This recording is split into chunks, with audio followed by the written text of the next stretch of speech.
Yes. Welcome to Satsang, everyone. And a warm welcome to all the friends that are joining us tonight, or for some of you this morning in Europe or wherever else.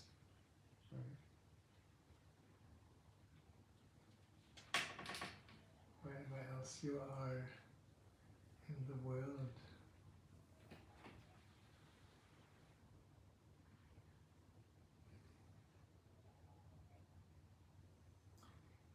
I thought we start with a little sitting,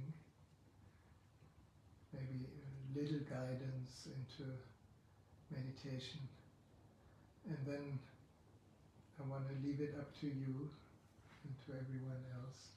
If you are interested in any topic, you can just write it in the notes, or when you're in person here, you can share or ask, and we will take it from there. So there's not a specific topic. The eternal topic is always here, which is awareness and love. And we tend, in the business of everyday life, we tend to forget the most essential wisdom of who we truly are. We get so easily involved in story. And in the moment, there's a big story, at least here in Australia, but probably also all around the world. The COVID story kind of expands itself and comes very much closer also to here, to our families. There's many friends and contacts that are struggling with their body, struggling with COVID, so our heart goes out to everyone that is directly or indirectly affected. So wherever we are, wherever you are in the moment, you can close your eyes and you can just bring your whole attention to now. Steve sent a beautiful message this morning in his thought for the day, where Eckhart Tolle says something like, whatever happened in the past does not inhibit you to be in the present. I think that's very significant, because all our fears are actually fears about the past, about stories that we heard or learned. And in the moment, there's a lot of fear around the world. And that fear is feeding a mental story that on one level feels very true. If we stay identified with body-mind, it feels like something that comes and goes if we are more and more identified with that which is conscious, that which is aware. Now that may sound too simple, especially for those of you who are struggling in the moment. So I don't want to diminish your inner experience. I just want to encourage you every moment, and of course now in the moment, in the meditation we are sharing now, to encourage you to bring all your attention here now. And that works for different people differently. You can bring your attention to the body. The physical body is always here. It cannot be yesterday or tomorrow. So bring your attention to the body sitting here. Very simple. So there's a sensory experience of the touch, perhaps the touch of your bum on the cushion, or the touch of your feet on the ground, or the touch of the skin. And I just realized I did not put back anywhere. So apologies if you could not hear me very well. Now, another way to be more present is to listen to the sounds that are here. Wherever you are, there are either sounds or there is silence, which is always here behind the sounds. But the sounds that you perceive right in this moment can be used for meditation. Because when we are aware of the sound, we are also present to the sound, or different sounds.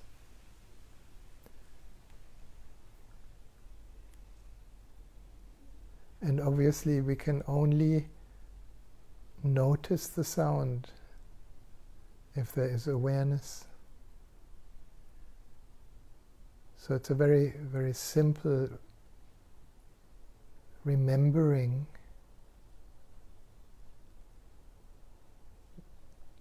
that awareness, that which is aware of every experience is always here.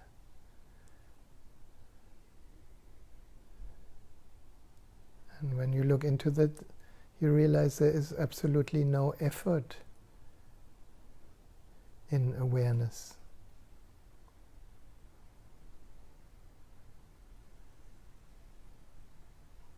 The moment there is a sensory experience, feeling, hearing, seeing, smelling, tasting, that experience can only happen now.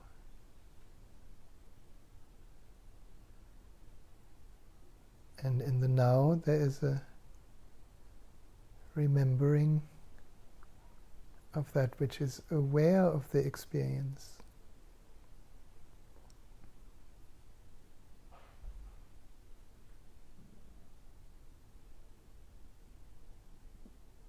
So we will sit for a while,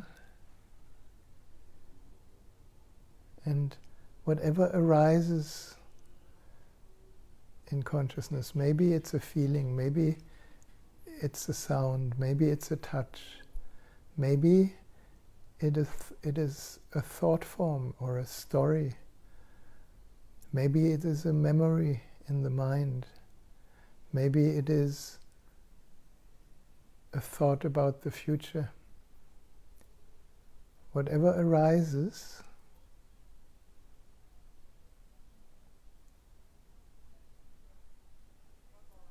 when you remember, be aware. Remember that you can only notice the arising because you are aware.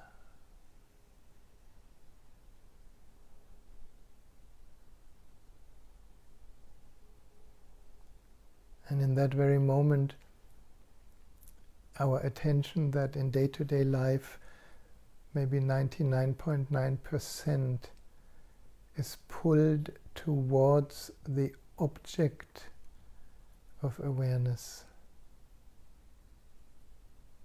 Yeah, our attention goes out.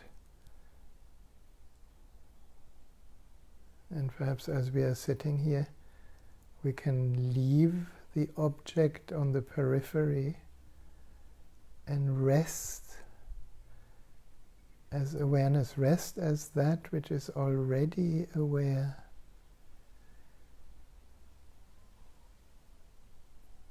Or for the feminine mind, we could say we can rest as that which is already love.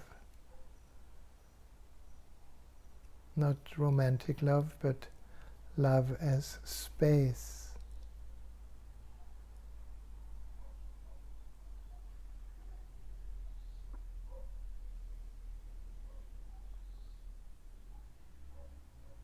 And then every experience, every thought, every feeling, every story becomes a doorway. I almost said a doorway to heaven, a doorway to the infinite awareness that we are.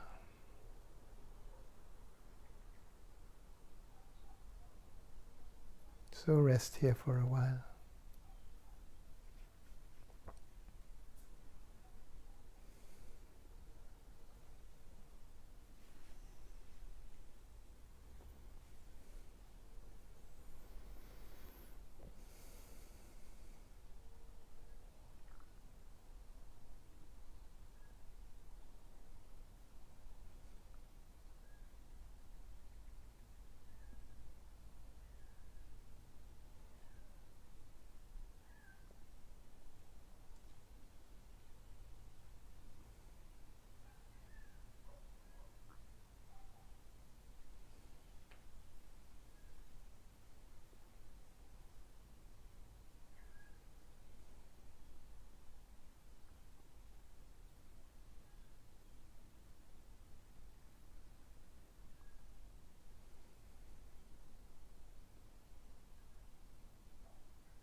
this peace.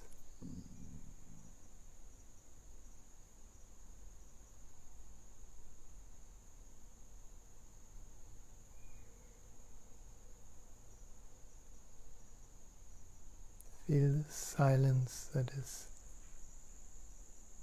always here behind every sound.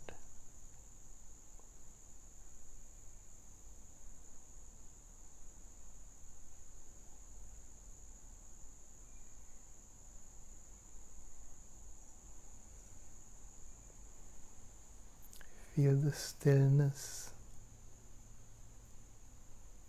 that is behind every movement.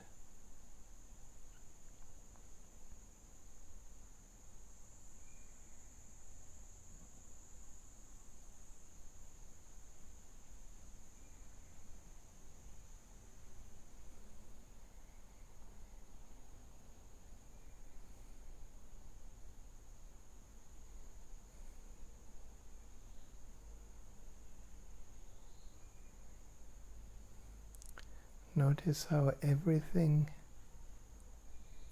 that is happening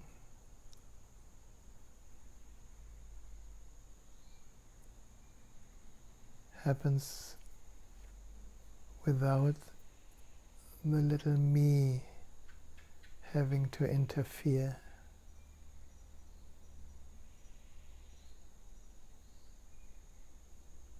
So many things are happening.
Notice when we are totally present, we are also totally empty. It's like there's a space in which every experience arises and disappears.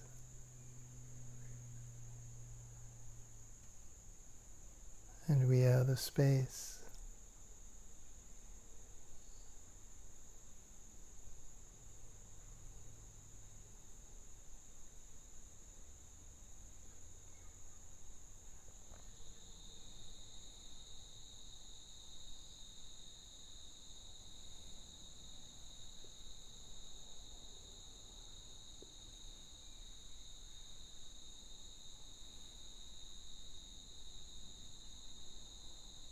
From this perspective, there is nothing we need to do to be aware.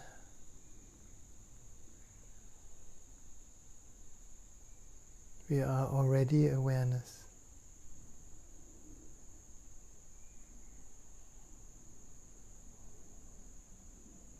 We are already the sky.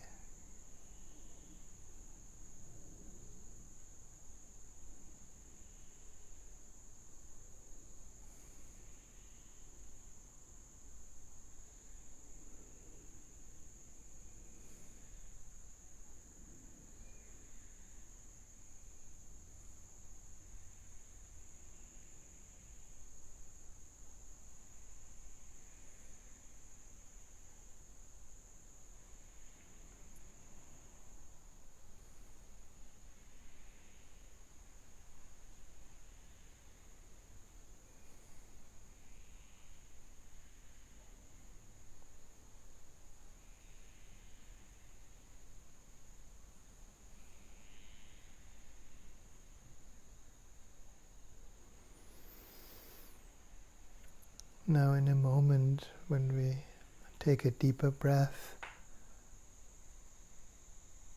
we can gently move back to the surface, move back into the attention of this body-mind being here. And at a certain point when you open your eyes,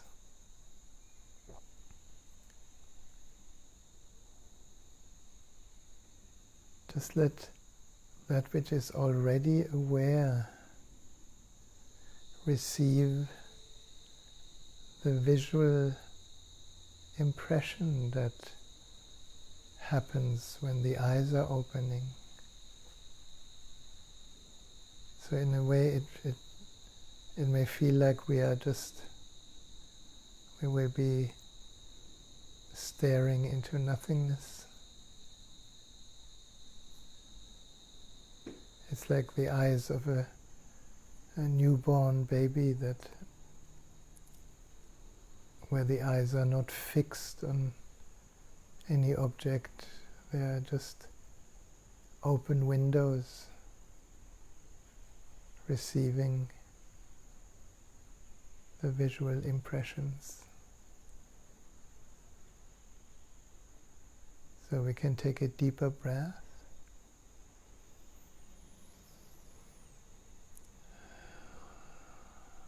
Letting it go, and in your own time you can allow your eyes to open, but keep them unfocused.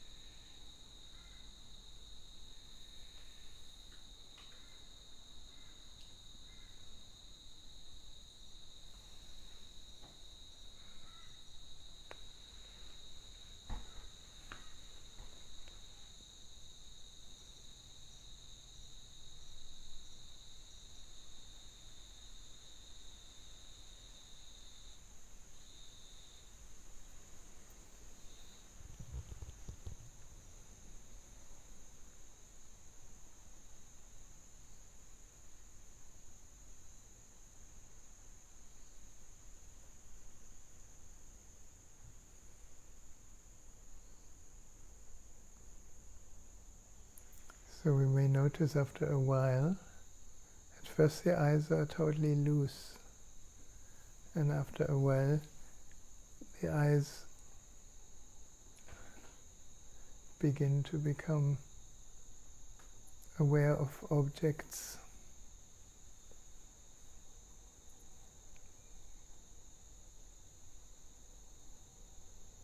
The moment we see an object, the energy or the attention goes to the object, and we forget the panorama.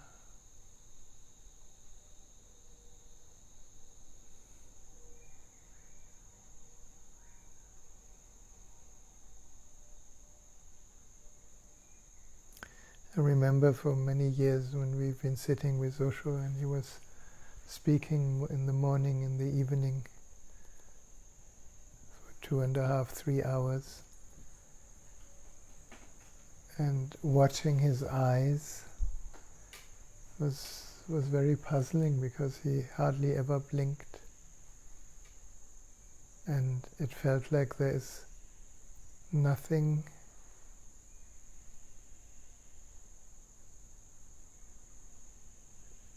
in his eyes. It's like emptiness, emptiness.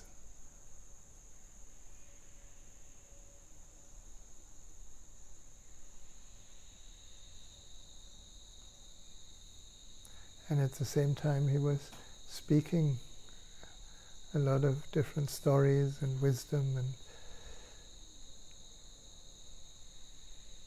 and why did we sit there for 2.5 hours and we were not allowed to move or to make noise or sounds, and we just loved it.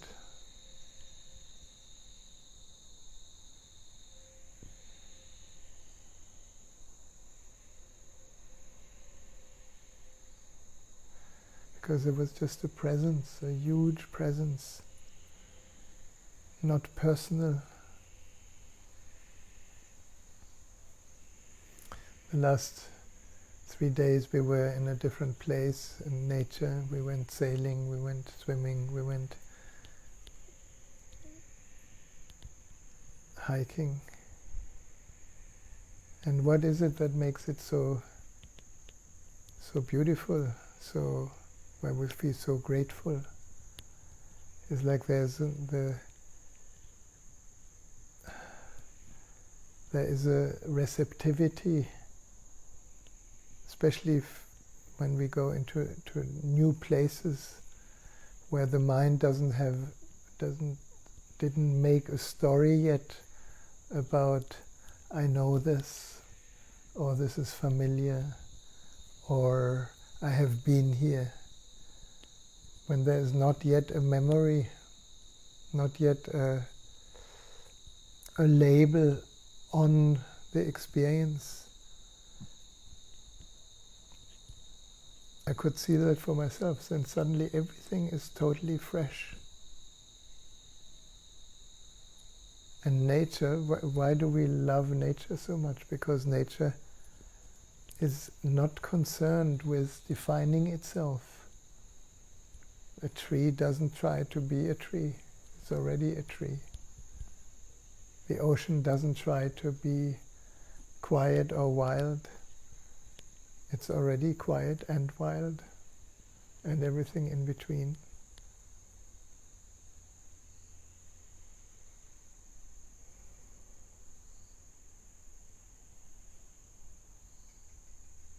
So these are a few thoughts in the moment, and please let's open this if you have any wish to explore something or say what we should talk about tonight. Give me a few hints and maybe I have something to say. Otherwise I can speak about the Tantra of sailing.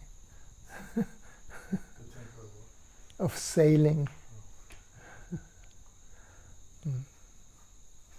I had some insights. We were sailing an afternoon a few days ago in the Yamba region, and normally with wind come waves, but we were sailing on a very still river with a lot of wind. And what I love about sailing is that nobody's doing anything on one level. Yes, we have to stir the boat. Yes, we have to keep the sail in a certain position. But it's really keeping the sail and the boat in a position that it can receive the forces of the wind and relax into that receiving, and the boat moves. It's a very tantric situation. Yeah, it's like nobody's doing anything, and yet the attunement is not about doing the right thing. The attunement is to find the space of the biggest receptivity for the sails.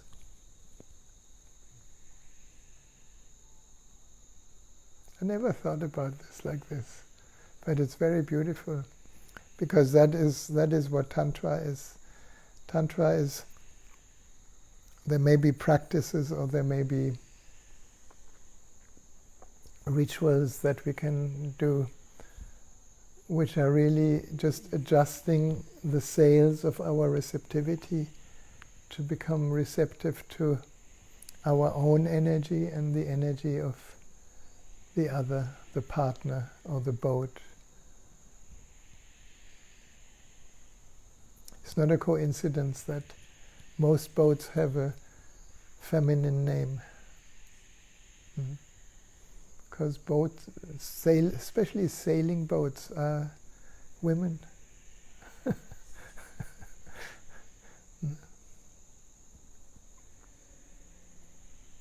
They only function in the receptivity of whatever is happening.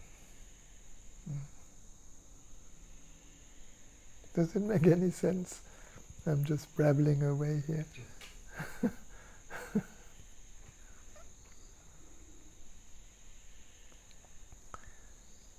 The fascination, why are so many people fascinated about sailing, about being on the ocean?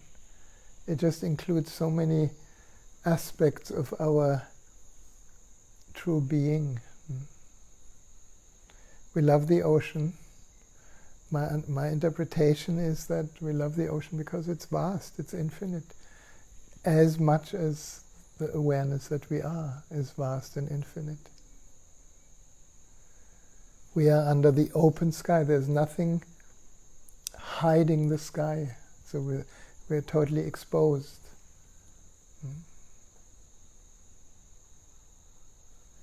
Which, in other words, there's nothing hiding our true nature. Then we need to be alert. We cannot be kind of unalert. Otherwise the boat doesn't work or gets damaged. No? So a certain alertness, a certain responsiveness, but a big, ever-changing receptivity. Because the wind changes, the wave changes, the current changes, the shore changes if you're too near to the shore. It's all Tantra.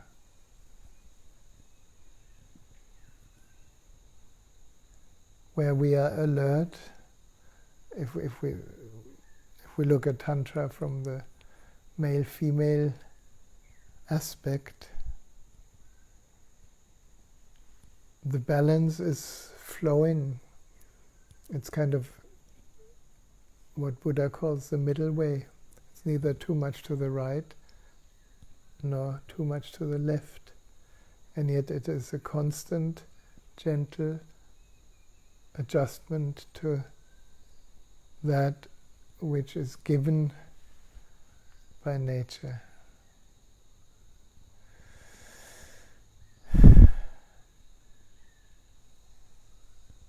And whoever got the taste of sailing, unless you get very seasick, you enjoy.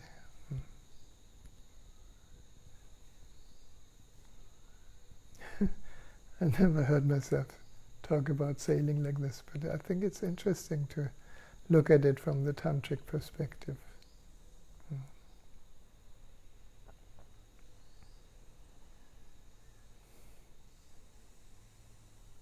There's even this expression, this person is sailing through his life,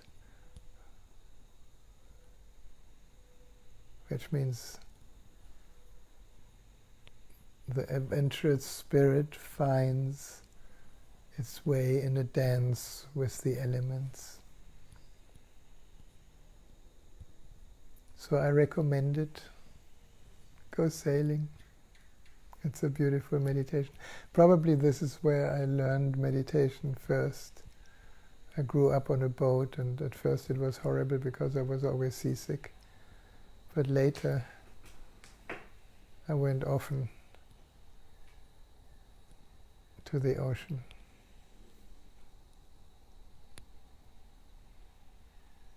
The sense of freedom that we are. Unfortunately, most sailors project that freedom onto the outer circumstances, forgetting that it's actually the joy of it is that we are that freedom.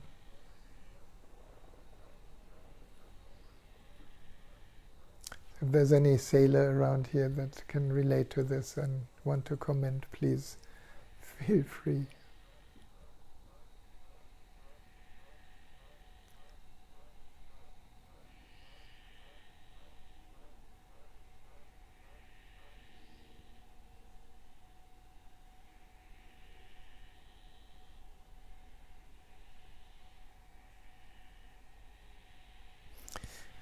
One thing that comes to me again and again, more and more, the more actually I also share and experience what we call Tantra, is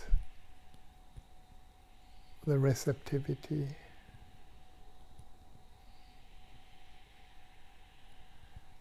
Our mind is very seldom receptive because the mind wants to define things, and the mind wants to control things, and the mind wants to, and there's nothing wrong in that, it's more something we can watch. The mind wants to create an identity through different stories.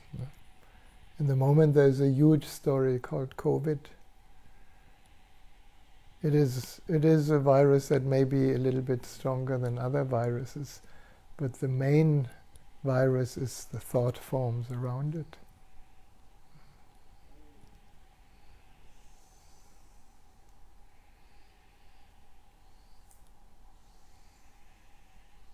And it's not to diminish, the friends who are really sick, and which we have a few friends who are really sick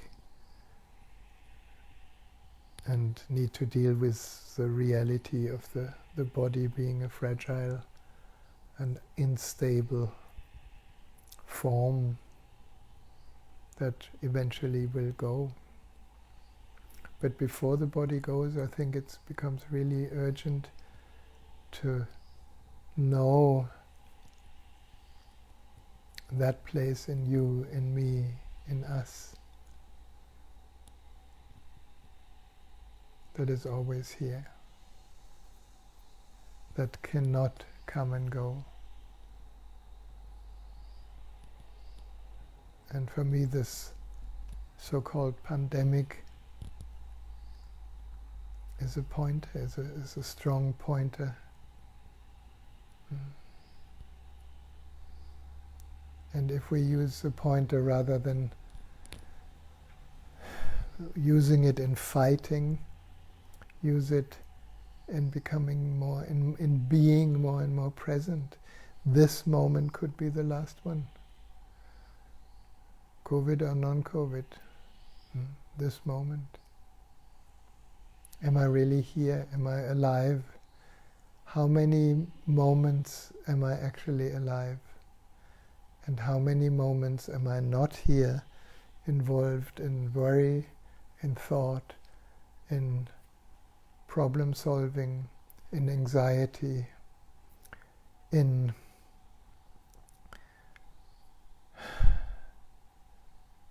trying to be secure?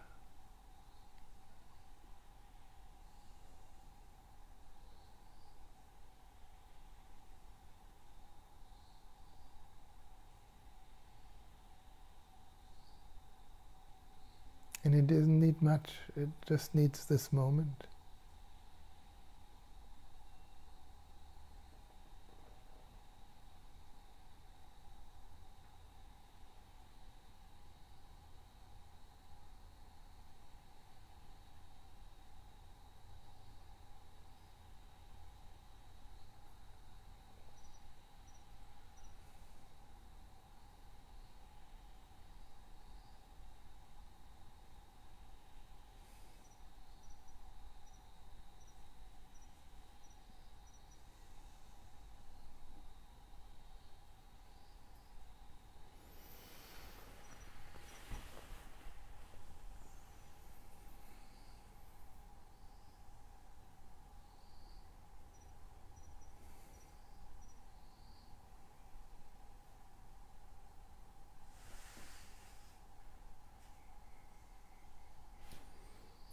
Anything to say?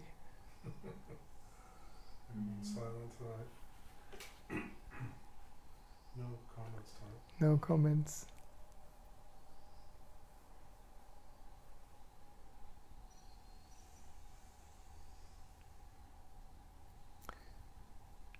So a lot of things that can support our recognition, like little rituals or little support for the senses or support for the body, can be helpful if we use it rightly. So I was tuning into this evening, and what came to me from Arasoma was the quintessence called Lady Nada. And Lady Nada for me is the deepest feminine receptivity possible. Like the goddess, the Mother Earth, the womb in which everything can ripen. I think somebody wrote something. That's Marie Paz. There's a link to Rahasya's online course, Tantra course, this weekend. You're welcome to sail with us. Thank you, Maria Paz. So that's right. Tomorrow, Australia time evening, 7 to 10, and Europe time morning. We have a whole weekend of Tantra, and so somehow I started to talk about Tantra because it's very close to my heart, and Lady Nada is also part of that aspect of receptivity where we relinquish all resistance to any experience that is already here. Now, how easily we complain about experiences, how easily we fight with reality, how easily we resist what is already here. And the only thing that resistance or fight does is it strengthens a false sense of self. It gives the appearance that we are in control or that we can control the course of life. And the more we discover the beauty of receptivity, the beauty of allowing, the beauty of receiving, the beauty of tenderness, the more a portal opens. I call it a portal, that we give the word Tantra, but Tantra is only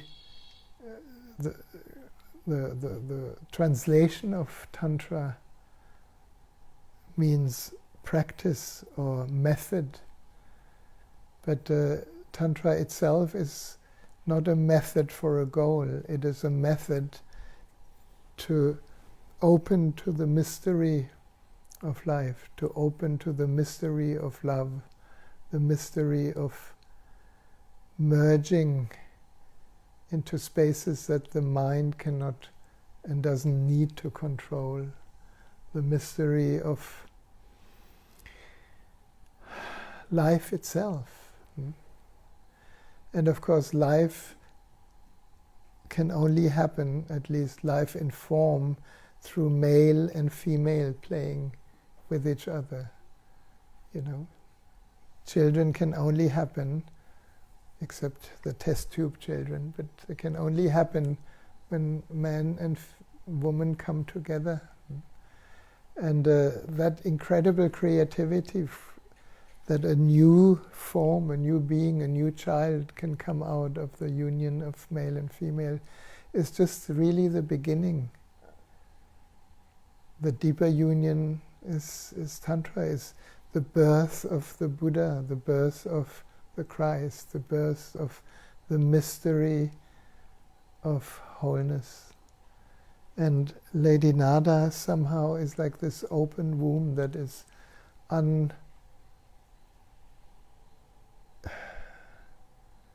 unresisting, not deciding anything, but being open in total receptivity. And when we are totally receptive, we disappear. There is no I, there is no separate self that tries to do anything about what's happening. And the strange thing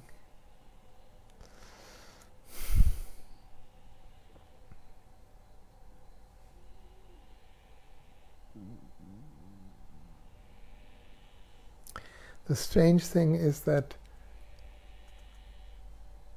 something opens that our mind is searching for all the time.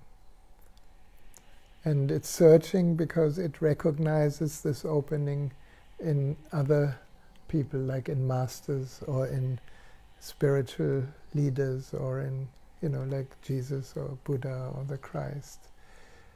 And why are we so attracted to that? Because it's who we are. When we surrender to the isness of things. So let's play with Lady Nada a little bit. If you could stand up, and I'm going to give you a few drops of Lady Nada into your left wrist, and then we go into a little ritual with it.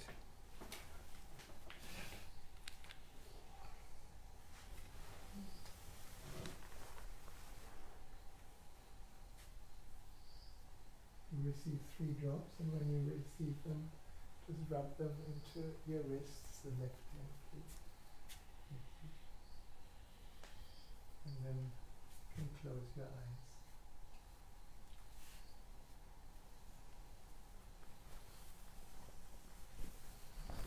And just feel for a moment.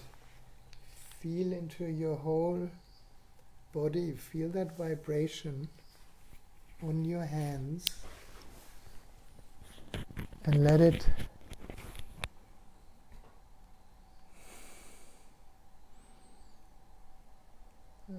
open something in you that becomes receptive to that fragrance. And then you can gently allow your hands, your arms to rise high above the head. Imagine you are growing wings from the core of your spine to your fingertips.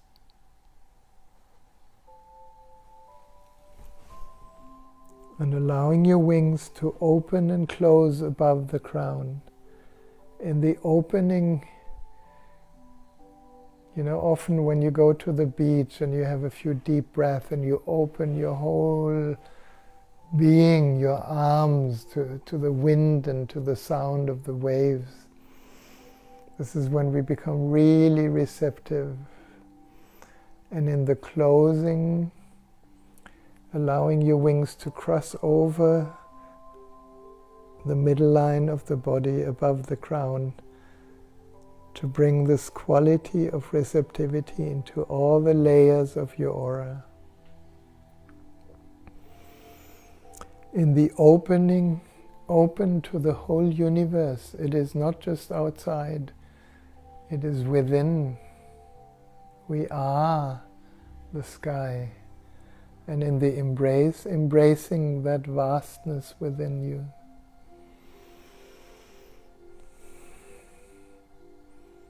And then opening and closing around the third eye.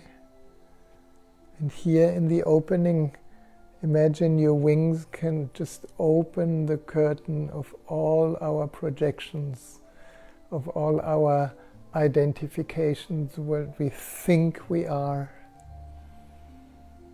And in the embrace, embracing that capacity to see reality as it is. We don't need to interpret anything. It is already. And in the recognition or the receptivity in that seeing, we may feel the oneness of all things. And then embracing the throat. In the opening, drawing the curtain of all our beliefs. And any story that we carry in our mind is very much connected to our belief system. And that is not ours, that we have adopted. We were a clean slate when we were a child. So allowing all your beliefs to release for a moment. And then embracing the unknown, that openness of not knowing from where all creativity arises.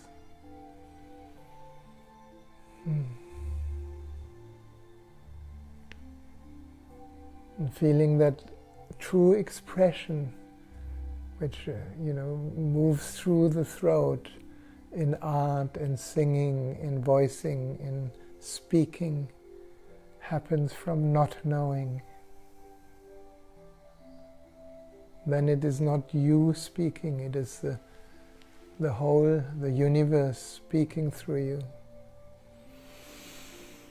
And then embracing the heart, and in the opening, releasing all these beautiful ideals, how you should be, how other people should be or should not be. That is what usually protects the heart. And in the embrace, embracing your innocence, embracing the tender heart that feels, that knows, that is compassionate, not as a practice, but as a natural byproduct when we are in the heart. And then allowing your wings to rest over your heart for a moment, just tuning into this different dimension within. A dimension of love, of presence, of wisdom, of innocence.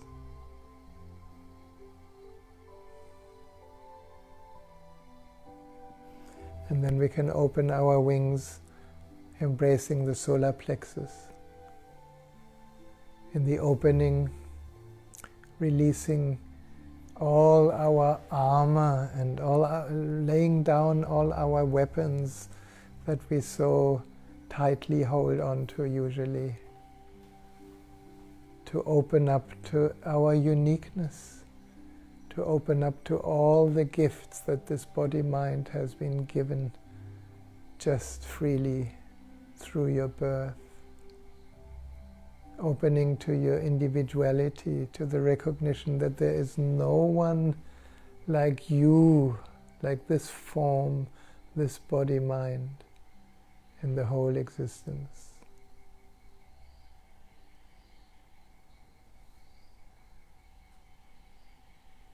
So we don't need to defend, we don't need to compare, we don't need to judge, we don't need to separate, we don't need to use all these strategies of protection. All we need is to be ourselves, to allow the flower, the form of our being that arises from the formless presence of awareness.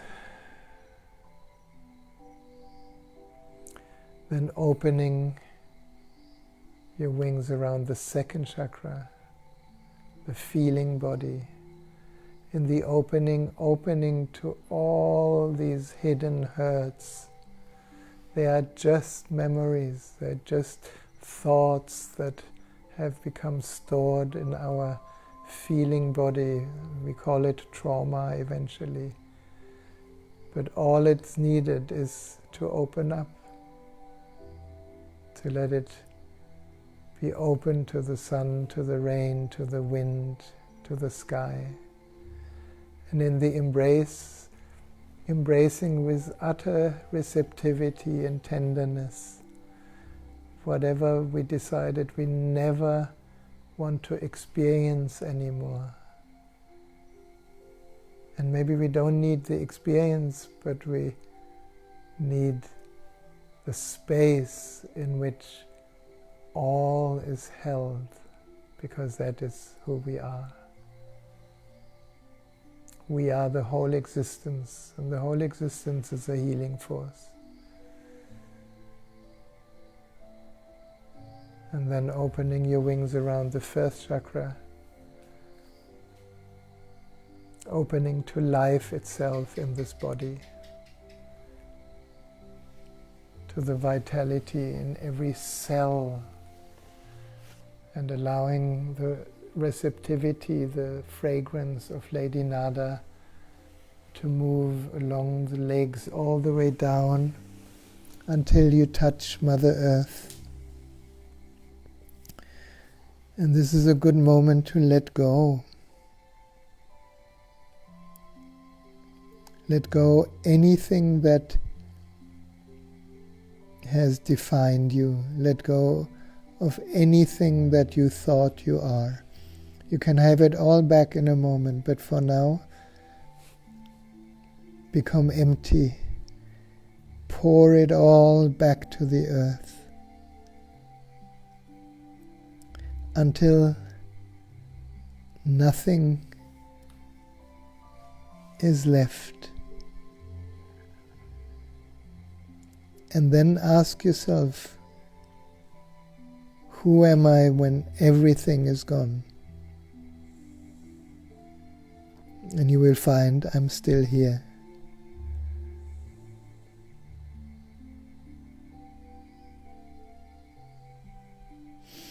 And now when you come up, you can unwind your wings around each other in a backward spiral, all the way up.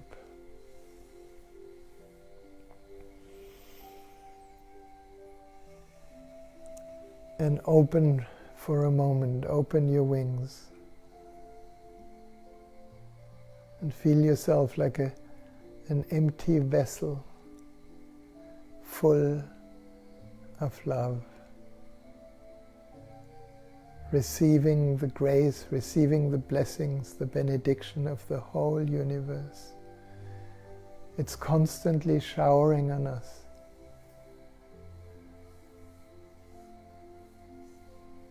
There's this beautiful saying,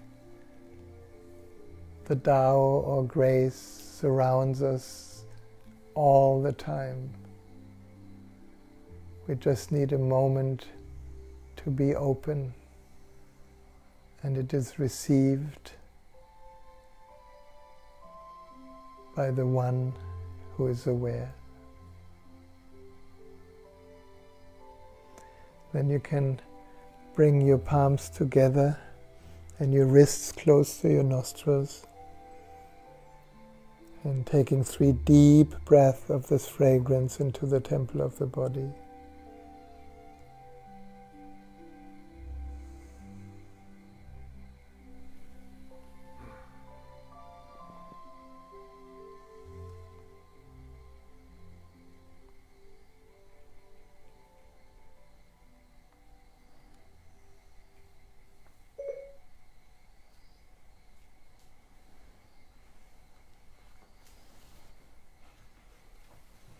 And then you can sit.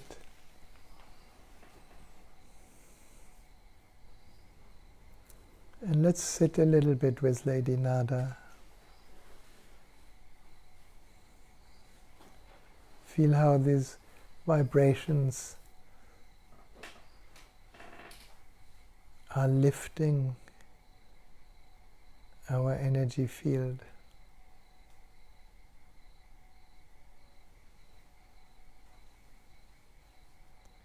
And perhaps we feel a little lighter, a little more open, a little more present, a little more relaxed, a little more grateful.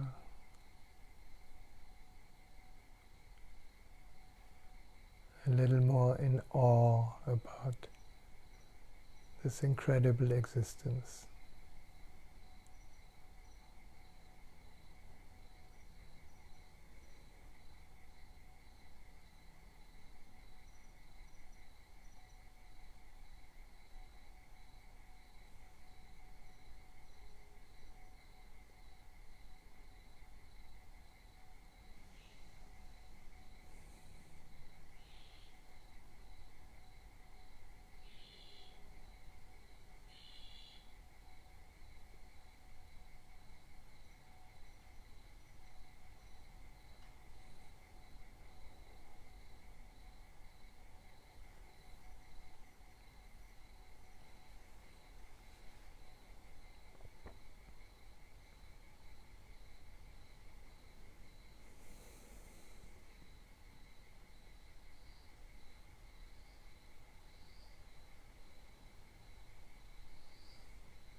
a few words from Osho. Go in. Look in. And if it is empty, so what? Then that's our nature. Then that's what we are. Why one should be worried about emptiness? Emptiness is as beautiful as the sky. Your inner being is nothing but the inner sky. The sky is empty, but it is the empty sky that holds all, the whole existence, the sun, the moon, the stars, the earth, the planets. It is the empty sky that gives space to all that is. It is the empty sky that is the background of all that exists. Things come and go, and the sky remains the same. Exactly in the same way, you have an inner sky. It is also empty. Clouds come and go. Planets are born and disappear. Stars arise and die. And the inner sky remains the same, untouched, untarnished, unscarred. We call that inner sky Satsang, the witness. And that is the whole goal of meditation. Go in, enjoy the inner sky. Remember, whatsoever you can see, you are not it. You can see the thoughts, then you are not thoughts. You can see your feelings, then you are not your feelings. You can see your dreams, desires, memories, imaginations, projections, then you are not them. Go on eliminating all that you can see. Then one day, the tremendous moment arrives, the most significant moment of one's life, when there is nothing left to be rejected. All seen has disappeared, and only the seer is there. That seer is the empty sky. To know it is to be fearless, and to know it is to be full of love. To know it is to be God, is to be immortal.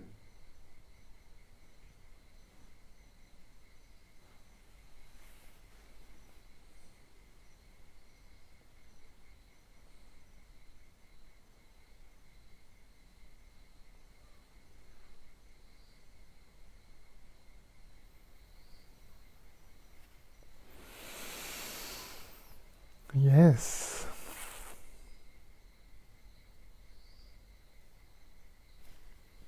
Thank you.